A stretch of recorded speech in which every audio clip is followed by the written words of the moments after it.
श्री कृष्णं वंदे जगद्गुरु। इदं श्री सद्गुरुवे नमः। वाङ्मय नंबर 7, प्रसुप्ति से जागृति की ओर, अध्याय 4, ऑडियो 59। इसके पहले ऑडियो में गुरुदेव ने हमें आहार साधना के बारे में बताया कि मन शरीर का एक भाग है, उसे 11वीं इंद्रिय भी कहा जाता है। शरीर आहार से ही बनता है। इस कारण प्रकारांतर से आहार के स्तर को ही शारीरिक स्वास्थ्य और मानसिक संतुलन का आधारभूत कारण माना गया है। इसके बाद हमने पढ़ा, आध्यात्मवादी का आहार कुसंस्कारता से रहित होना चाहिए। जैसा खाए अन्न वैसा बने मन के प्रतिपादन में साधक की साधना का प्रथम चरण सात्विकता से आरंभ होता है। सात्विकता का अर्थ सुपाच्य ही नहीं, सुसंस्कारी भी है। आइए इसी क्रम को आगे बढ़ाते हुए आगे पढ़ते हैं।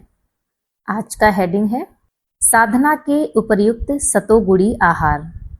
प्रायश्चितों की परंपरा में पंचगव्य प्राशन और हविष्यान्न लेने का शास्त्रीय विधान है। यों जानबूझकर किए गए पापों के लिए भारतीय धर्म में एकमात्र प्रतिकार यही है कि दुष्कर्मों द्वारा समाज को जो क्षति पहुंचाई गई हो, उसी स्तर के लोकोपयोगी पुण्य कार्य करके उसकी पूर्ति की जाए। साथ ही विगत दुष्कर्मों के लिए पश्चाताप करते हुए ऐसे उपाय उपचार भी किए जाते हैं जिनसे अंतःकरण पर जमे हुए अवांछनीय कुसंस्कारों का निराकरण भी हो सके। इस प्रकार के शोधन उपचारों में पंचगव्य प्राशन और हविष्यान्न सेवन की चिर परंपरा है। गोरस से समाविष्ट सतोगुणी संस्कारों का बाहुल्य सर्वविदित है। गोदुग्ध, गोदधि, गोघृत, गोमय, गोमूत्र, इन पांचों के सम्मिश्रण को पंचगव्य कहते हैं। दूध, दही और घृत की उपयोगिता सर्वविदित है। गोमूत्र की आयुर्वेद में भूरी भूरी प्रशंसा की गई है और उसे उदर रोगों तथा रक्त विकारों की अमोघ औषधि माना गया है। यही बात गोबर के संबंध में भी है। लीपने के स्थान शुद्धि और यज्ञाग्नि में प्रयुक्त करने के लिए उपलों की महत्ता बताई गई है। उसका तनिक सा रस होम्योपैथी दवाओं की तरह कितने ही प्रकार के लाभ उत्पन्न करता है। पंचगव्य में यों गाय का दूध, दही, घृत ही प्रधान होता है। गौमूत्र और गोबर के रस की मात्रा अत्यंत स्वल्प रहती है। इस सम्मिश्रण को यों आरोग्य की दृष्टि से भी बहुत उपयोगी माना जा सकता है। भावनात्मक शोध उपचार की दृष्टि से भी उसका महत्व कम नहीं है। प्रायश्चित विधानों में पंचगव्य प्राशन का पग पग पर निर्देश है। प्राण प्रत्यावर्तन एवं कल्प साधना सत्रों में इन दोनों को स्थान दिया गया है। प्रातःकाल जलपान में सर्वप्रथम आहार के रूप में पंचगव्य ही साधकों को दिया जाता है। इसके उपरांत ही वे कोई अन्य जलपान ले सकते हैं। मध्याह्न को जौ, चावल और तिल की रोटी दी जाती है। यों साथ में चावल, दाल, दलिया जैसे सात्विक आहार की मात्रा रहती है, पर प्रथम आहार हविष्यान्न चरु का ही करना पड़ता है। मध्याह्नकालीन और सायंकालीन भोजन में गंगा जल ही प्रयुक्त होता है और आहार के साथ गंगा जल ही पीने को दिया जाता है। गंगा में शहरों के मलमूत्र हरिद्वार के बाद ही पड़ते हैं।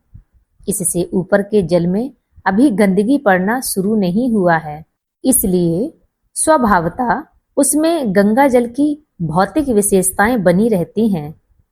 फिर सप्त ऋषियों की तपस्थली सप्त सरोवर, जहां ऋषियों के तप में विघ्न न पड़ने देने की बात को ध्यान में रखते हुए गंगा ने अपने को 7 धाराओं में विभक्त कर लिया था, अपनी पवित्रता के लिए प्रसिद्ध है।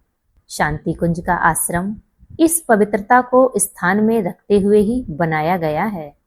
यहाँ का गंगा जल हविष्यान्न पंचगव्य के साथ प्रयुक्त किया जाए तो स्वभावतः सतोगुणी प्रभाव बढ़ेगा और इससे साधना की प्रगति में योगदान मिलेगा। साधकों को आहार बनाने परोसने के लिए साधना परायण हाथों का ही उपयोग होता है। ब्रह्मचर्य से रहने वाले शरीर ही इस आहार का स्पर्श करते हैं। इससे पूर्व उसे और भी अधिक सुसंस्कारी बनाने के लिए आध्यात्मिक उपचारों से संपन्न किया जाता है। उस पर निरीक्षण दृष्टिपात उन आंखों का रहता है जिनने प्रत्यावर्तन सत्र श्रृंखला का आधार खड़ा किया है। अन्नमय कोश का पंचकोशी साधना में प्रथम स्थान है। अन्नमय कोश के परिष्कार के लिए सात्विक आहार की व्यवस्था बनाई जाती है। भगवान का भोग प्रसाद लगाकर गायत्री मंत्र उच्चारण करने के बाद भोजन आरंभ करने से आहार का स्तर औषधि रूप हो जाता है। नियत समय पर भूख से कुछ कम मात्रा में प्रसन्नता और संतोष की मना स्थिति के साथ यदि सामान्य भोजन किया जाए तो उसका प्रभाव शरीर की आरोग्य वृद्धि के लिए ही नहीं, मन की सात्विकता बढ़ाने की दृष्टि से भी अत्यंत प्रभावशाली है। हविष्यान्न से बनी रोटी के साथ ब्राह्मी आंवला की चटनी स्वाद और पाचन की दृष्टि से तो उपयुक्त है ही, उसमें मस्तिष्क को बल देने वाले टॉनिक भी हैं। आंवला रसायन है, उसमें बुढ़ापा रोकने का गुण है। च्यवन प्रासावलेह में आंवला ही प्रधान है। वृद्ध च्यवन ऋषि इन्हीं फलों को खाकर वृद्ध से तरुण हुए थे। ब्राह्मी भारत की बुद्धिवर्धक बूटी है। सतावर, शंखपुष्पी, गोरखमुंडी, बच और ब्राह्मी इन पांचों बूटियों को सरस्वती का प्रतीक माना गया है। ये बुद्धिवर्धक है। ब्राह्मी इनमें सर्वोपरि है। हविष्यान्न के साथ जो चटनी दी जाती है उसमें ब्राह्मी आंवला की मात्रा अधिक रहती है, पर साथ ही सरस्वती पंचक बूटियों का भी अनुपात सम्मिश्रण रहता है। इस प्रकार से एक मस्तिष्कीय बलवर्धक रसायन भी कह सकते हैं।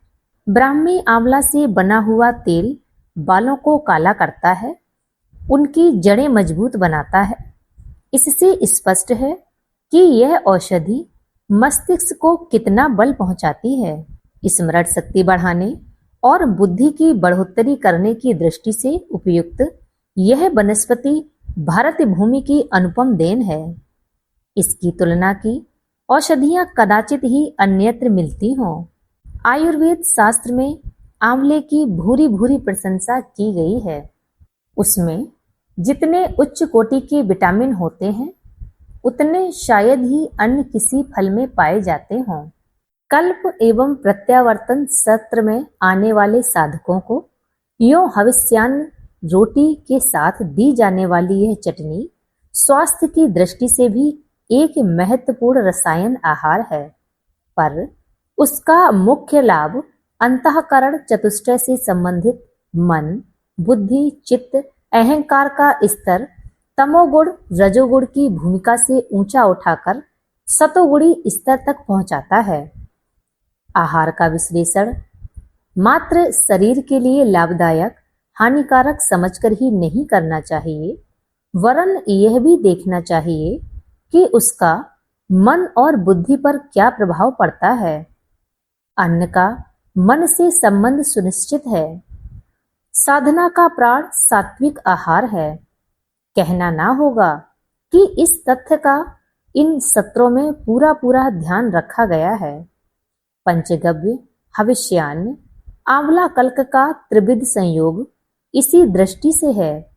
इसके अतिरिक्त चावल, दाल, दलिया आदि बनाने, शोधने, पकाने में इस बात का पूरा पूरा ध्यान रखा जाता है कि यह आहार प्रक्रिया अन्नमय कोष को परिष्कृत करने में मनः संस्थान को उच्च स्तरीय बनाने की भूमिका ठीक तरह संपादित कर सके। अगला हेडिंग है आहार तपश्चर्या के चमत्कारी परिणाम। कल्प साधना का प्रमुख उद्देश्य है दृष्टिकोण को सुधारना एवं व्यक्तित्व को उभारना। सच्चा अध्यात्म अपने प्रयोक्ता को उसी दिशा में अग्रसर करता है। इसके समस्त विधि विधानों का लक्ष्य बिंदु यही है। जहां ध्यान धारणा आस्था क्षेत्र में उच्च स्तरीय प्रतिस्थापनाओं का पथ प्रशस्त करती हैं, वहां तप साधना कुसंस्कारी आदतों के खरपतवार को उखाड़ती और उसके स्थान पर महामानवों जैसे व्यक्तित्वों का नव निर्माण कर दिखाती है। इस महान जागरण की फलश्रुतियां ही स्वर्ग मुक्ति सिद्धि के रूप में हस्तगत होती हैं। कल्पकाल में साधक द्वारा ग्रहण किए जाने वाले सात्विक आहार में इसी उद्देश्य को ध्यान में रखा गया है। उसमें कर्म योग, ज्ञान योग और भक्ति योग का सुपाच्य सिद्ध होने वाला समन्वय किया गया है। उसे इस प्रकार के संतुलित आहार की तरह परोसा जाता है। इसमें काया के लिए आवश्यक सभी पोषक तत्वों का समावेश है। कल्प प्रक्रिया में शरीर को तपाने, मन को साधने और अंतःकरण को बंधन मुक्त करके विराट के साथ तादात्म्य स्थापित कर सकने योग्य व्यापक बनाया जाता है। इसे स्थूल शरीर, सूक्ष्म शरीर और कारण शरीर का समन्वित उत्कर्ष उपक्रम भी कहते हैं। कल्प साधना का प्रथम चरण है आहार शुद्धि। सर्वविदित है कि अन्न से क्रमशः रस, रक्त, मेद, अस्थि, मज्जा, वीर्य बनते बनते अंततः उसी का अंतिम परिपाक मन के रूप में होता है। मन को 11वीं इंद्री कहा गया है। नाक, कान, आंख की तरह मस्तिष्क भी एक अवयव है। भले ही वह खोपड़ी की पिटारी में बंद ही क्यों ना रहता हो, मस्तिष्क के आधार पर ही हमारा चिंतन चलता है। उसी के निर्धारण दृष्टिकोण कहलाते हैं। बुद्धि एवं चित्त भी उसी के कुछ विशेष स्तर हैं। समूचे शरीर को तराजू के एक पलड़े पर और मात्र मस्तिष्क को दूसरे पलड़े पर रखा जाए तो मस्तिष्क ही अधिक वजनदार सिद्ध होता है। आहार के बाद विहार का क्रम आता है।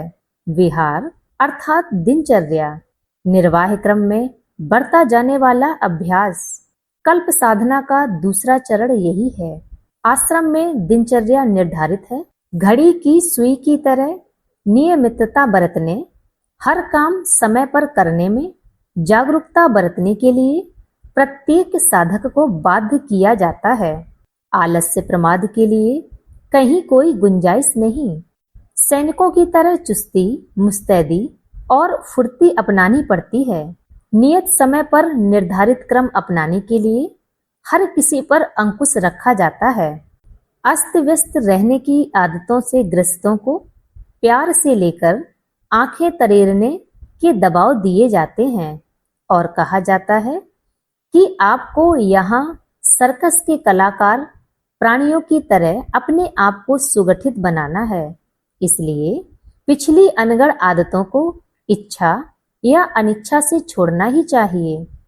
सर्कस के मनुष्यों एवं मनुष्येतर प्राणियों को उनके प्रशिक्षक जितनी कड़ाई के साथ सिखाते हैं उतना दबाव ही नहीं दिया जाता, किंतु घरेलू कामकाज की सहायता करने वाले बैल घोड़ों की तरह सीधी राह पर चलने के लिए तो अभ्यस्त कराया ही जाता है। कुसंस्कारी अनगढ़ता के गुण, कर्म और स्वभाव का अंग बनाए रहने वाला व्यक्ति शारीरिक, मानसिक, आर्थिक एवं परिस्थिति जन्य सुविधाओं से भरा पूरा रहने पर भी दुर्गतिग्रस्त ही रहेगा।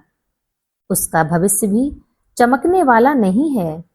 प्रगतिशीलों में से प्रत्येक को सर्वप्रथम अपने धैर्य को परिष्कृत स्तर का बनाना पड़ा है।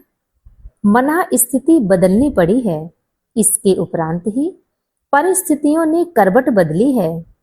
जो परिस्थितियों को अनुकूल बनाने, सुविधा सफलताएं पाने के तो सपने देखते रहें, किंतु अपनी अनगढ़ आदतों को यथावत बनाए रहें। उन्हें जितनी बड़ी महत्वाकांक्षा रही उतनी ही गहरी निराशा के कुचक्र में भ्रमण करना पड़ा है।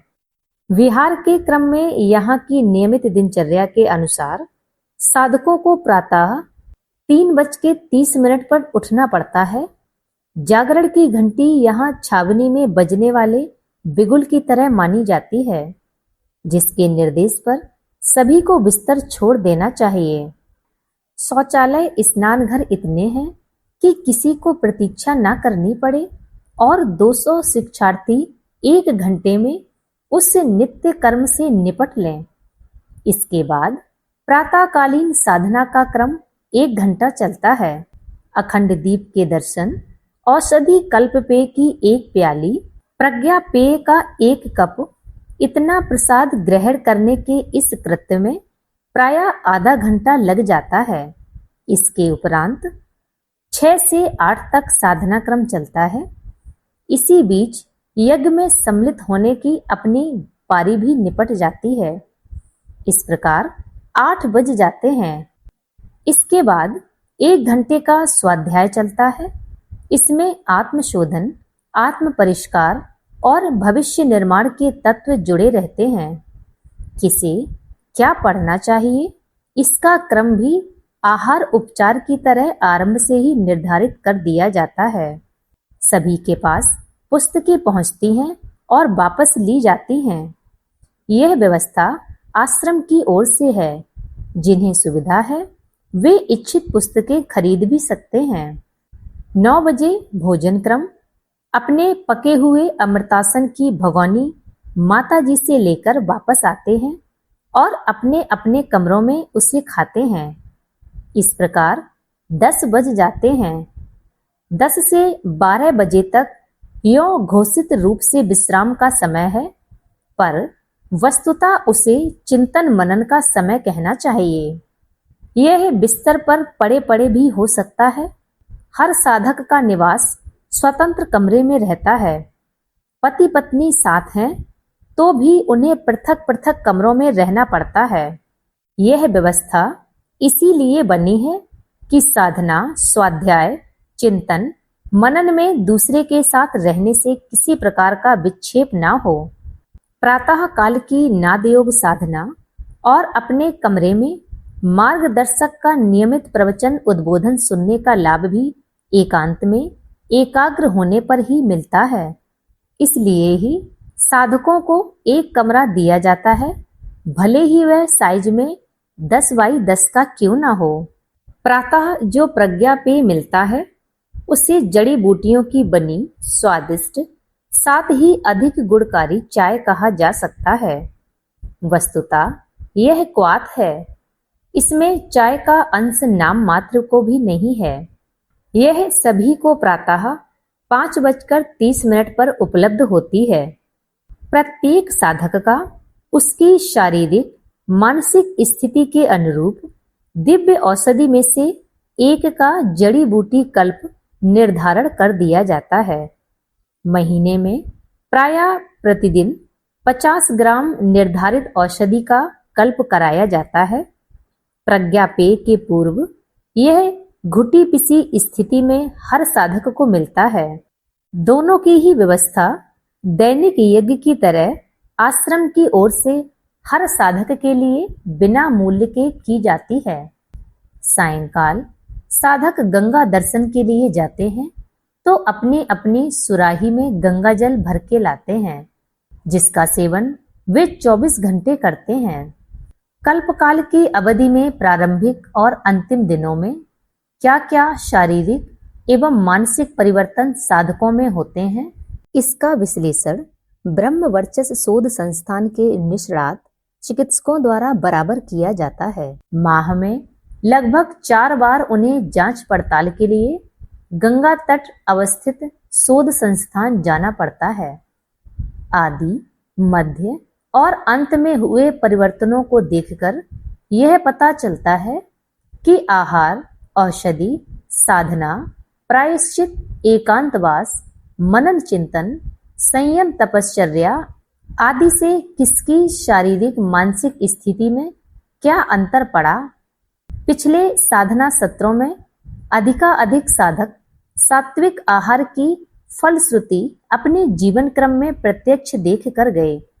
उनकी इंद्रिय चेतना, स्फूर्ति, और मस्तिष्क की क्षमता में असाधारण वृद्धि हुई।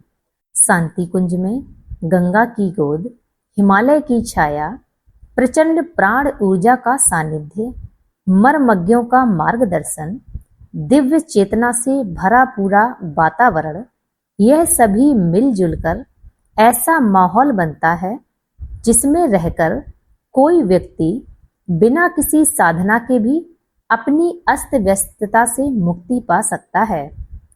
फिर आहार कल्प, प्रज्ञा पेय और औषधि कल्प का उसमें त्रिवेणी संगम मिल जाने से सच्चे अर्थों में रामचरितमानस की वह उक्ति लागू होने लगती है जिसमें मंजुन फल देखिए तत्काला, काक होहि पिक बकहु मराला।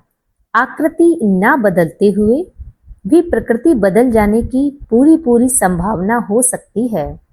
कल्प साधना के ये प्राथमिक उपचार अवलंबन हैं जिनके सहारे साधक की मनोभूमि में असाधारण परिवर्तन आने की संभावना व्यक्त की गई है।